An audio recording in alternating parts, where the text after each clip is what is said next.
Welcome to the Fear and Greed Business Interview. I'm Sean Aylmer. If the US election were to be held today, polls suggest Donald Trump would be returning to the White House. Of course, a lot can happen in 6 months with the election being held in November. So as campaigning heats up in the US alongside Trump's legal woes, what are the factors that might influence the outcome, and why, considering the improving state of the US economy, is President Joe Biden losing support? Bruce Wolpe is a senior fellow, non-resident at the United States Studies Center. He has worked with the Democrats in Congress during President Barack Obama's first term and on the staff of Prime Minister Julia Gillard. Last year, he published Trump's Australia, which looks at the potential for Donald Trump to return to the presidency and what that means for Australia. Also, a thoroughly good bloke. Bruce Wolpe, welcome back to Fear and Greed. I can't resist that introduction. Thanks so much, Sean. Bruce and I worked together many years ago at Fairfax, and so we've known each other a long time. And when it comes to American politics, you are the man. Let's start with the polls. They're going Trump's way in key states. Why? He's leading in key states because his base is really enthusiastic and really out there. The issue for Joe Biden is headwinds, and the headwind that's biggest is age. He's 81 years old. He looks old, walks old, talks old. I think people kind of like the job that he's doing. But 70 to 80% of American people who are polled on it say he's too old for a second term. And that is the biggest speed bump that he faces. And he's not Benjamin Button. He's not getting any younger. Although Trump is only 3 or 4 years younger, he presents much more vigorously, much more strongly. He gets out on the stage. He's there for 90 minutes. He talks like Fidel Castro.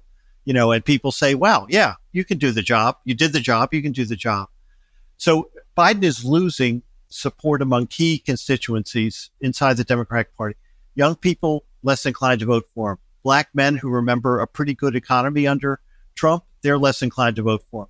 Hispanic voters across the country, generally worried about the immigration situation and what happens to them with the border out of control, less inclined. Biden will carry those groups, but by smaller margins. And in the past two elections, 2020, 2016, decided by some tens of thousands of votes out of, 150 million votes cast. That's a pretty serious issue. So will they vote for Trump, or will they just not vote? Trump's base will vote for Trump. He has 70% of the Republican Party locked up. What was so interesting about the primaries on the Republican side was Trump crushed his opponents. But between 20 and 25% of Republicans voting in those primaries for DeSantis or Nikki Haley or Tim Scott, 25 did not vote for Trump. So the question is, does he have a ceiling, or where do those voters go? And I think some of them will say, well, you weren't my first choice. You're my second choice. I'll stay with you. I think some of them will say, I'm a Republican. I can't vote for Joe Biden. I'll go with you. But others, if Nikki Haley she had 20% of the Republican vote in Maryland last week, 22% in Indiana the week before. I'd say half of her vote could be scooped up by Biden, which would offset the losses that he's facing from young voters and other Democrats. So this election is going to be won by the candidate who loses the least number of votes among those who should be voting for him. Surely, if you're sitting in the US at the moment, given what we've been through, you must be fairly happy with the economy. No, you're not. And actually, Biden has the same problem that Anthony Albanese has as prime minister here. Prices have risen 20% over the past 3 years. And everything, you go into a shop today, a supermarket, you buy pet, things are really expensive. And at the same time, interest rates are at least over the past 3 decades, record levels. And so you are really squeezed. And so even though the macroeconomy may be doing fine on job creation and clean energy and high-tech investments, chips and stuff like that, the things that Prime Minister Albanese wants to do with, make it in Australia, even though that looks pretty good, your day-to-day lived experience is things are really tight, and I don't have a lot of spare money. And so the Prime Minister or the President owns the economy. And that is the problem. And that problem will be solved if there are interest rate cuts. Biden needs 2 interest rate cuts before the election to begin to reverse perceptions on the economy. And Albanese needs 2 to 3 when he faces the electorate next year. That's the driver. And so I think it's perfectly understandable. What about Donald Trump's legal woes?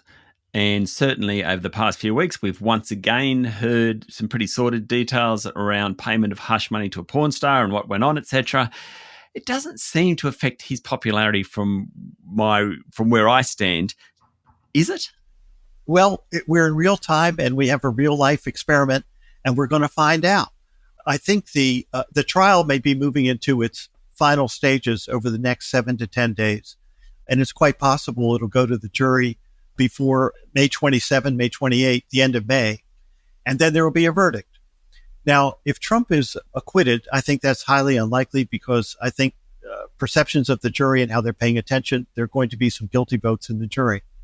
If Trump has a hung jury, if it's a mistrial, I think he will claim a big victory. I think he will say, you see, this was a political case brought against me by Joe Biden himself and the Attorney General, Merrick Garland. And they ginned this up, and they did it in order to drive me from the race, make me ineligible in the eyes of the American people to run. They're rigging the election.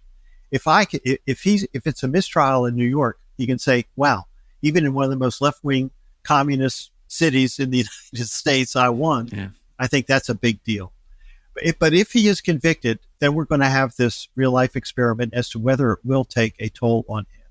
Polls seem to indicate that voters would view a convicted felon as the nominee as a real handicap, and he could lose 20 to 25% of voters based on that. But whether that truly eventuates, we don't know. I mean, in one sense, this has been priced into politics for 8 years. The 2016 election was 8 years ago when this nonsense occurred. So, and he's viable today. So the issue is going to be, if there's a verdict at the end of May, how viable is he going to be in June? And we're going to find out. Stay with me, Bruce. We'll be back in a minute.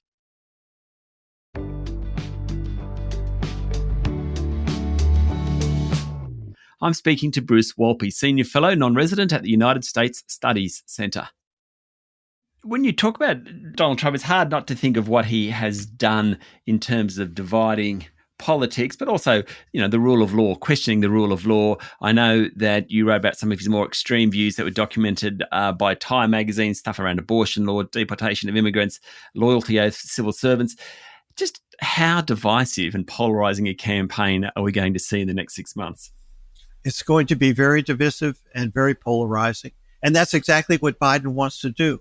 He wants to say, really, the choice is our democracy is at stake because he's such an anti-democratic person. And he's so extreme. I mean, in all of his position, what he's going to do to immigrants, what he's going to do to the rule of law, what he's going to do about following acts of Congress, what is he going to do to his enemies? What's he going to do with the Justice Department and prosecuting people he doesn't like and who believes they are enemies?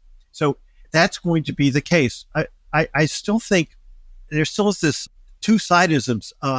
Trump he has the mainstream of most Republicans, but he's so out of what is normal in American politics. The question is why he isn't being punished more by voters. And I think it just goes down to a feeling among many people. Washington isn't working. They're not delivering for me on the economy, as we discussed. We want a better future, and we need someone to shake up the system. And one thing that people believe that Trump will do is shake up the system one way or another. What about Trump if he wins? What's it mean for Australia? I think there are two dimensions to that. One is just the management of issues. Trump has said, for example, I'm going to put a 10% tariff on everything coming into the United States because the United States is ripped off on trade deals. There is a U.S.-Australia free trade agreement. I don't know how a 10% tariff reconciles with that. That's going to be really interesting. Australia has major interests in the Indo-Pacific and with respect to China and with respect to the alliances that underline AUKUS, but just the strategic alliances with the United States from Japan to Australia. What is Trump going to do with those? It's known he wants to take troops out of South Korea. It's known that he wants Japan to pay more for the American forces that are there. And it's known he wants to do something with Xi. He wants a trade war with Xi in order to get some leverage, but Xi wants Taiwan. Well, is there a deal there where Trump gets a trade deal and Xi gets Taiwan? What's he going to do with AUKUS? There were signs from former Prime Minister Morrison, who met with Trump recently. Morrison thought that Trump was kind of supportive of AUKUS. I don't believe that until you hear it from Trump himself. A, because he can turn on a dime and just change his mind overnight. And secondly, because he looks at everything in very transactional terms. And I think he's going to look at AUKUS and say, well, where are the jobs? How much money is Australia paying for the nuclear technology and the subs? Is it enough? Do we want to give even this technology to even one of our strongest allies? So I think there's going to be a scrubbing on that. So there are these day-to-day issues. They're profound, but really important. But then there is the larger question. He's going to do this around the world. And the world order that we've known since the end of World War II is crumbling. And Trump will be an accelerant of that. Well, what does that mean for Australia? Who does Australia align with? How can you? And so I think there are some deeper strategic questions that Canberra's going to have to face if Trump is elected. It's going to be a big agenda. Who will win, Bruce? Joe Biden or Donald Trump? I don't know. Again, if the election was held today, Trump would win. But there are going to be surprises. There's going to be a reset. We're going to have a debate in June, which is really early. But it's early because it's the longest campaign in American history. And I think that could be a reset moment. Biden really wanted those debates. And Trump, I'm kind of surprised he accepted it with alacrity. Both men believe they can take the other man down. Biden believes he can show Trump as being extreme. Trump believes he can show as Biden being senile and can't take two sentences together. So that will be I think it'll be the largest television audience for an American debate in history. And so the outcome of that, coupled with the conviction, if that happens in New York, coupled with how people feel about the economy with Biden, if the trajectory is going to change, that's when it will begin to change. But I'm not sure how it will go. Bruce, thank you for talking to Fear and Greed. Hey, that's perfect with Trump. We love it. Thank you so much, Sean.